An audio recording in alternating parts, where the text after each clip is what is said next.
In Marvel Studios' Black Panther, Wakanda Forever, we get to visit the underwater nation of Talokan. And to find out how those incredible scenes were filmed, I'm talking to visual effects supervisor Jeffrey Bauman. Jeff, how are you?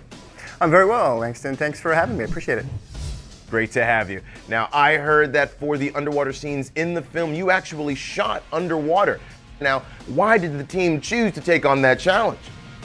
One of the most important things in Ryan Coogler's storytelling is the authenticity of where characters come from.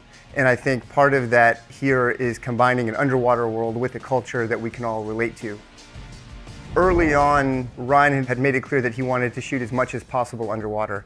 Now, there's logistical challenges that come along with that process for sure, not just from the technical side of equipment, tanks and all that stuff as well, but also the abilities of the talent as well. Are the performers comfortable with going underwater? Not only are they comfortable, are they still able to perform underwater? Is Ryan able to give direction underwater?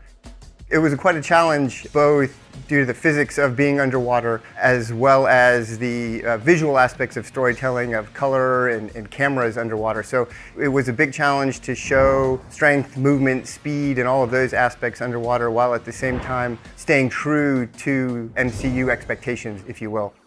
The underwater performances are next level. How did the cast prepare?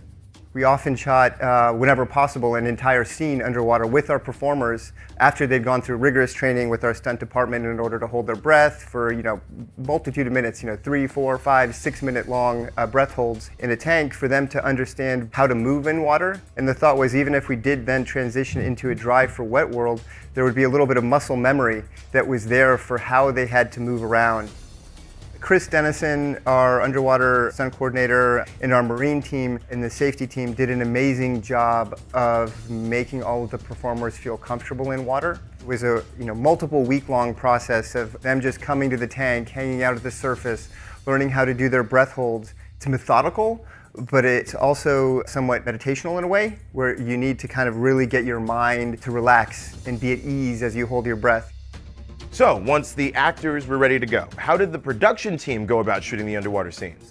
We did the previs ahead of time to try to figure out what the angles that Ryan wanted, and then we would try to take the performers through each of their scenes with a small set piece that was kind of the center of the story, and shoot that. And then that would be assembled, and then we would often then go back into a dry for wet world and then repeat the same process, knowing what it looked like in the wet for wet world. The performers were aware of how they moved, but the dry for wet world then allowed both Ryan and Autumn, our DP, to light it the way they wanted.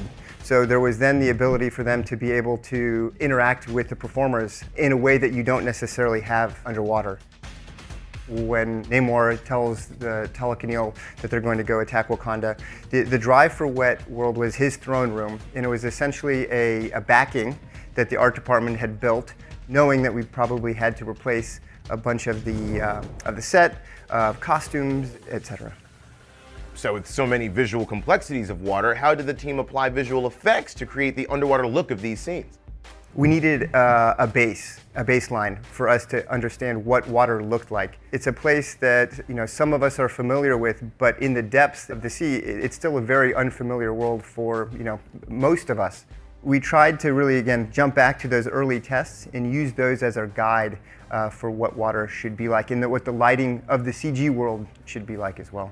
We started playing with how light travels and what colors Autumn liked and Ryan liked underwater, so that we could try to stay true again to the reality of water. The piece that I'm most proud of is that we were able to include as many characteristics of water as possible. So turbidity, marine snow that affect clarity, so that it isn't crystal clear, but at the same time finding a balance so that there is focus. So that as a viewer, you're immersed in this world and you understand you're underwater without having to process it too much, but yet at the same time, there is a clear point of focus for each shot. And that was something that Ryan really wanted to stay true to, of color absorption and the colors that disappear underwater.